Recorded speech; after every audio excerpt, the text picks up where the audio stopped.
Lorsqu'on est le 31 octobre et qu'il est question d'Halloween, on parle aussi beaucoup d'horreur, de films d'horreur. Et il y a un festival qui aura lieu dans dans une semaine et demie à peu près, qui s'appelle le Festival Frisson du Nord. Et on a avec nous ce matin pour en parler Mélanie Villeneuve, qui est directrice générale. Bonjour. Bonjour. Et Éric Bilodeau, qui est directeur de la programmation, directeur artistique donc de ce festival également, qui en est déjà à sa deuxième édition. Et ça avait connu, si je ne me trompe pas, un bon succès l'an dernier, cette première présentation. Tout à fait. Alors, c'est ce qui nous a incité à réitérer l'expérience. L'année passée, on était au Sous-Bois. Le Sous-Bois ayant fermé, qui était situé à Chicoutimi. On s'est trouvé un nouvel endroit, mais qui cadre parfaitement avec le type de notre festival. C'est un endroit extraordinaire. On invite les gens à venir découvrir ça. C'est dans le sous-sol de l'Hôtel du Parc. Donc déjà dans un sous-sol, on... Ouais. Déjà on met la table. Le lieu est parfait. Le lieu est parfait. Donc sous-sol de l'Hôtel du Parc à Chicoutimi, tout près de la petite Maison-Blanche. Exactement. C'est ça, juste en face. Okay. Juste en face. Est-ce qu'il y a des nouveautés cette année dans le cadre de ce festival? Est-ce qu'on ajoute des choses ou est-ce qu'on a gardé déjà ce qu'on peut qualifier de classique de notre édition? On a certains classiques, oui. Notre programmation est nouvelle maintenant dans le sens qu'elle nous appartient. L'an dernier, on présentait des choses qui appartenaient à d'autres festivals. Maintenant, Éric, notre directeur de la programmation, nous a concocté une programmation personnelle. Oui, parce que vous avez même réussi, en fait, vous avez même des exclusivités ou même des primeurs qui seront présentées pendant le festival. Tout à fait. On a quand même plusieurs primeurs saguenéennes. Je dirais, en général, c'est presque toutes des primeurs saguenéennes au moins. On a une primeur canadienne qui est le Nino. C'est un moyen métrage, en fait, qui a été entièrement socio-financé. Ça a fait parler beaucoup. Eux sont en train de travailler les droits d'exclusivité pour un long métrage aussi, peut-être même une série. Je veux dire, c'est des gros effets spéciaux avec un très petit budget. Ils ont fait beaucoup d'affaires à la maison. Donc, bref, ça va être la première fois que c'est présenté au Canada. Fait qu'on était très contents d'avoir cette exclusivité-là. On a des longs métrages. Cette année, on a décidé de travailler avec le cœur de chaque soirée est un long métrage canadien, généralement québécois. La plupart sont québécois. Il y en a un qui est ontarien. Mais on a un long métrage d'une gang de Québec, on a un long métrage d'un groupe de Montréal, puis on a un long métrage d'Ontario.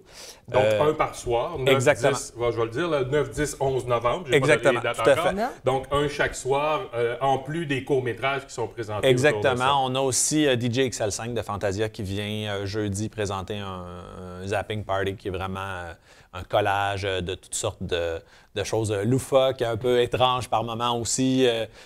Pour ceux qui ont déjà vu, c'est assez trippant. C'est un peu, ça ressemble peut-être un peu à Total Crap, peut-être moins raide un peu que Total Crap pour ceux qui ont déjà vu. Mais c'est ça, il y a des affaires vraiment très drôles là-dedans. Il y a des films de mauvaise qualité, mais c'est du collage, on voit juste des extraits, c'est toujours quelque chose de très festif. Parce qu'on se prend pas trop au sérieux souvent dans ce genre de film-là, en fait. Tout à fait. Puis d'ailleurs, le samedi, on a un long métrage en extra. À la fin du festival, on fait une présentation spéciale 30e anniversaire du film La folle histoire de l'espace, qui est une parodie de Star Wars, que tout le monde a vu maintes et maintes fois. Donc, ça promet d'être très, très drôle. Donc, tu me demandais si on allait avoir des choses qui revenaient. Oui, les 4 à 7 à l'Hôtel du Parc sont de retour. Donc, il y a la Couquerie qui est à côté du bistrot Sainte-Marthe. Donc, son conjoint. On peut manger là un repas gastronomique ou encore style casse-croûte. Puis rencontrer, nous, toute l'équipe, on mange là avec nos invités, les réalisateurs qu'on a invités, nos invités pour nos ateliers conférences, dont Éric va vous parler. Oui. Donc, c'est le fun de venir échanger avec les gens, venir découvrir. Donc, chaque jour, il y a un 4 à 7 comme ça. En haut, puis après ça, on descend dans notre salle. Et le soir, ça commence à quelle heure habituellement, là, les présentations? 19h30. OK. Ça commence tranquillement, je pense, avec... On a toujours des cours en ouverture, exactement. Des courts-métrages. Exactement, un peu mettre la table, souvent en lien directement avec le long-métrage qui a été sélectionné.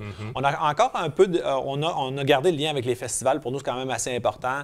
Comme je disais tantôt, il y a XL5 de Fantasia qui vient, mais on a aussi une carte blanche à Spasme. On a le Requiem Fear Fest aussi de Montréal qui vient de présenter quelques courts-métrages. Mais on leur a pas donné une soirée complète. Vraiment, cette année, on voulait avoir, comme Mélanie mentionnait... Ils sont quand même partenaires. Oui, ils sont partenaires, puis je pense que c'était important aussi. Une tape dans le dos. Tu sais, dans le fond, là, ils sont comme Vous êtes peu connus, en fait, aussi, avec pour une deuxième année, c'est quand même intéressant. Oui. Donc, on est jeune encore comme festival. Oui, on essaie encore de s'améliorer, tout ça. Mais c'est vraiment... j'invite tout le monde à venir parce que c'est tous âges. Oui, parce qu'on pourrait penser là, que comme il est question d'horreur et que horreur frisson, en fait. Des fois, c'est peut-être pas pour tous les publics, mais j'imagine qu'il y a des soirées où peut-être on peut amener un ado, tout au moins. Oui, oui, les au pire, ados, je pense au pire, que on fait oui. ça. Mais c'est tous âges. Et puis, sur place, là, quand je dis que c'est festif, c'est qu'on a du popcorn, des bonbons. C'est comme au cinéma. Oui. On peut prendre un breuvage.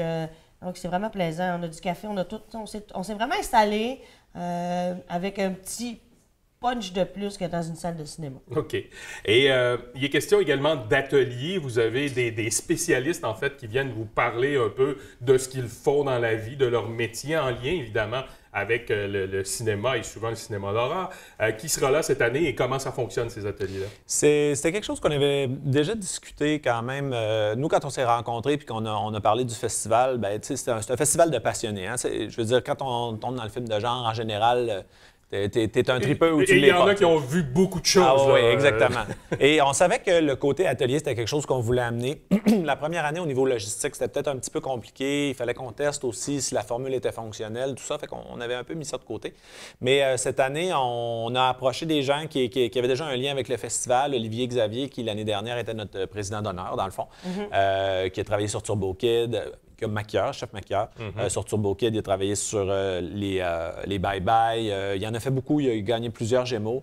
Lui, c'est quelqu'un qui a énormément d'expérience. Il va donc parler du maquillage en effet visuel. Donc, c'est sa spécialité. Là. Et du retour aussi vers les effets spéciaux plus traditionnels. On voulait... il y a vraiment un, oui, parce il y a vraiment que le numérique Exactement. a pris beaucoup de place dans ce genre de film-là. Puis là, évidemment. vraiment, il y a un retour, il y a une volonté aussi retour d'aller du vers sirop de ça. maïs. Exactement, tout à fait. La prothèse, la maquette Ouais, aussi. c'est Là, ça. Tu sais, Stranger Things est un très bon exemple Ouais, de ce retour-là. Turbo Kid en était un aussi qu'on avait présenté l'an dernier. Et on a aussi Patrick Baby, qui est un comédien professionnel, mais il fait aussi beaucoup de voix. Lui, c'est vraiment, je dirais même, sa grande spécialité. Donc il les va gens faire vont du reconnaître doublage. des acteurs célèbres dans sa voix. C'est possible. Il en fait de plus en plus au niveau du cinéma américain. Il en a fait beaucoup pour la série. Il fait des voix officielles aussi. Il a fait de la voix de RDI pendant plusieurs années. Donc, tu sais, c'est quelqu'un qui est habitué de travailler la voix. Donc, on voulait avoir un atelier de ce côté-là aussi. Donc, c'est le doublage. Le doublage, exactement. Okay. Sur le doublage au cinéma, sur comment ça fonctionne dans cette industrie-là. C'est pas des ateliers super longs. C'est à peu près 1h15. Et ils sont présentés quand? Et samedi est-ce qu'il faut après-midi. acheter un billet en particulier ou comment ça fonctionne? Ben, ça va être à la porte. Je pense. Les ateliers sont 5 $. OK. Et puis, sur la page frissondunord.com, donc frisson avec un S, On a toute les la informations programmation. sont là, la programmation sont là avec les heures des ateliers. Puis c'est vrai, je voulais aussi mentionner, ce qui fait notre particularité en plus, c'est qu'avec Eric, on a développé un concept qui est même breveté. Ah oui? Oui, le vendredi soir, on aura ce qu'on appelle le Evil Karaoke. OK. Donc, c'est de l'impro-doublage sur des bandes Oh, cinématographiques. ça promet d'être très drôle. Ah, ça. c'est très drôle. Ça C'est fut très testé drôle. et c'est très drôle. C'est très drôle. Donc, c'est animé par un personnage très connu de l'Internet, donc le chef cuisinier Black Metal Greg OK. Cardo. Oui. Et non, on invite les gens, si déjà vous ne savez pas quel soir choisir puis que c'est votre première visite, ben venez voir ce soir-là, c'est C'est le extraordinaire. vendredi C'est qu'on le va faire. vendredi Donc, même soir. si on n'est pas un connaisseur du domaine ou qu'on n'a pas vu tous les films de frissons qui sont passés ou les courts-métrages, on peut y aller quand même. Là. Oh oui, tout à Tout fait. à Puis fait. ça fonctionne vraiment. C'est un extrait d'1 minute, pas de son. On le présente, il y a 2 équipes. Eux, ils vont se faire un petit caucus très rapide. Puis on a même quelqu'un qui fait du son live aussi. OK? Fait que c'est Donc, il faut mettre super drôle. le bruitage Ah derrière ouais. tout ça, parce Mais, que là, mais on ils se parle de parlent films pas. d'horreur. Mais ils se donc, parlent pas. Fait que OK. c'est super drôle parce que, tu sais, il arrive toutes sortes d'affaires très loufoques. Puis ils peuvent dire vraiment n'importe quoi parce que l'extrait, ils n'ont pas de référence, il n'y a pas de son, il n'y a Oh, rien. Il y a oui. juste un montage. Souvent des films cultes, des moments un peu cocasses aussi Et de ça, ces c'est films-là. vendredi soir. Vendredi soir, oui, ouais, le 10. Vers quelle heure à peu près? Ça, Ben, c'est la fin de c'est soirée. la fin de Ah, donc soirée. après la présentation Après des les films. présentations, Oui. tout à fait. Parfait. Alors, on rappelle, c'est 9, 10, 11 novembre. Ça se passe à l'Hôtel du Parc à Chicoutimi. Festival Frisson du Nord, 2e édition. On invite les gens à aller visiter la page. Oui. Vous rappelez l'adresse de la page Facebook, C'est, de la page Internet? pardon? Ben, la page Internet, c'est www.frissondunord.com et sur Facebook, c'est Festival Frisson du Nord. Facile Les à billets passeport en vente jusqu'au 8 novembre, 30 $ dans les 2 jeux vidéo high-tech de Chicoutimi et Jonquière.